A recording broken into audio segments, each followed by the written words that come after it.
Well, good bless evening, beautiful, precious ones. I had no intentions of getting up here. I actually went to a little nearby city. I was very disappointed though. I hadn't had any breakfast meat in a while because a few couple of months ago, all that I bought was salty and just tastes old and just didn't taste good. And I've actually seen on a social media page, whereas some meat is being man-made. It's a lot of stuff going on, y'all, and I believe it, I believe it. They're home, making eggs, homemade eggs. And anyway, it's just like nothing tastes like it used to. There are some foods that's still good, but for the most part, a lot of meats doesn't taste like it used to, and vegetables either. But that's not why I'm up here. I came back home. I wasn't in Ecclesiastes this morning, but I wasn't in the Word much this morning. So when I came back home, I ate a little something, which I normally don't do I ate probably about 2:30, 3 o'clock. I ate something because I felt myself getting a little jittery. But this right here, I opened up my Bible and I went through the first chapter.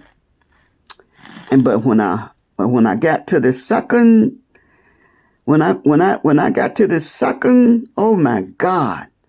Oh, and I've read this before. I've been here before, but it's like when I've read something, then I read it or I study it, again, each time it begins to make more sense. I said in a post on another social media platform that if you don't have anyone to leave your assets to, such as your home or your finances, then leave it to St. Jude.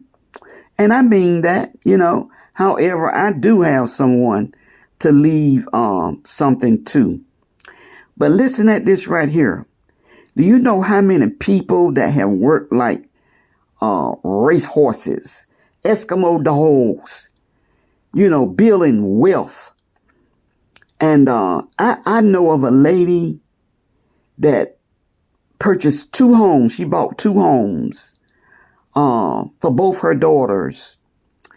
And one of, not the sibling, neither of the daughters, but one of the grands moved into the home, wouldn't pay anything, cursed out the mother, the aunt, the cousins, everybody. And they had to get the, authorities to get that person out of the house. Wisdom is most definitely needed. We need to get paperwork. We need to get our affairs in order, And so you have people that have worked like dogs and left something for their seed, and the seed just wasted it. Let's say, for instance, now I mentioned this to one of my grands, although I don't think she would do this. But I say, let's say, for instance, I was to leave you my home and you sell it and you take all the finances and you put it into something. Let's say, for instance, you put it into a restaurant and then you find that you can't run the restaurant and you end up losing. You've lost out. Money gone, house gone.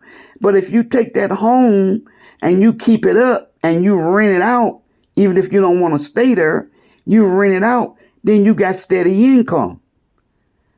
Oh my goodness. And then another thing, as when I read this, I thought about there are people leaving people things, leaving family, and some of the family that can get it won't even pick up the phone so much and call and check on you. If you've been in their life all their life, and you've had not a problem with none, and you leaving something to them, and they won't even come bring you a bottle of water. Now, where all this is coming from? Well, it's coming from the second chapter of Ecclesiastes, and I could say more. I could say much more. See, conversations like this, people don't want to hear. Oh, they want to hear some, this, that, and the other, But if I can't get up here and speak truth, or just have me some fun, because I like to have fun too, y'all. I can't help what's going on in the world. I got problems. So why should, and the Bible say, be not concerned about the affairs of this world. When I hear stuff, I get sad. I heard some sad news today. I heard some today. But all I can do is pray and encourage them to pray and to believe to the end.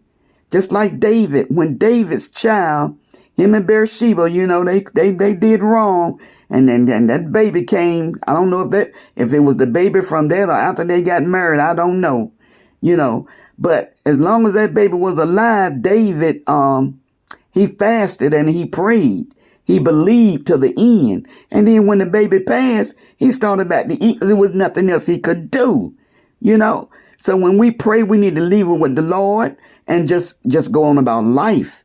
Don't let depression roll in and keep it bottled down and sad. And oh my God, don't do it. Let me tell you something. I'm going to be honest. I'm going to be honest and transparent. Depression tried to hit me often. Fiery darts hit me often. But I thank the Lord, I know how to fight it off. Now, one thing, I stay busy. I don't stay idle. You got to stay busy because an idle man is the devil's workshop. And it's so much that these young folk, my God, my God, my God. Oh, my God, my heart just breaks how blinded they are. And all who they are following, but let me get off of here because I found me some loot, y'all, and I haven't even, let me tell you something. I was coming home, and instead of the man being there, it was a young girl standing on a corner with a sign, and I just looked at her, and I thought, my God, that would have been me years ago. But I had never seen nobody on the street holding no sign. But if I had known to do that, I'm pretty sure I would have done it because before I met my husband, hey, I seen some tough times. After Mom died, Mom Rebecca, not my birth mom, because my birth mom, I never lived with her, well, she lived with me, But if I had known, I would have stood on that corner and had me a sign getting some money, but I didn't know to do that, I didn't even know about thrift stores and yard sales and being thrifty and stuff. I didn't know any of that because Mom took us to the most expensive store. We did not have a lot of clothes, but what we did have lasted. And she had wealthy friends, black and white. She was a very popular lady, I know where that come from. I don't know. I am feeling a little talkative, but in this nearby city, and going to the meat market, and I seen this big old sale, and it was a building, but it had a lot of stuff on the outside. So I said, "You have any this? You have any that?" And say yes. And I tell you, you can have it all for $5. I say, "What you say?" $5. Then they had something else in there. And they told me 15. I said, what about 10? And he said, no, I really need to get 15 for that. So I said, okay, I understand. So I say, so just let me get the other. And the young man was so kind. I just say, keep the 5.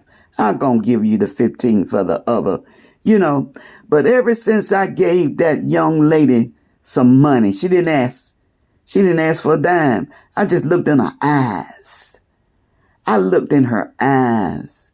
And I seen that she needed. And before I did something else, and I don't get up here. I'm not up here tooting my horn, trying to tell all what it is that I do. Because I keep that, let the Lord know. But It's that just a couple of days after I gave her that, that's when I found that 14 karat gold necklace in that $10 bag of jewelry. And I got $1,200 for it, you know? And I just feel in my gut. It's because the young lady didn't ask and I gave it to her. You know, it's very few that they ask.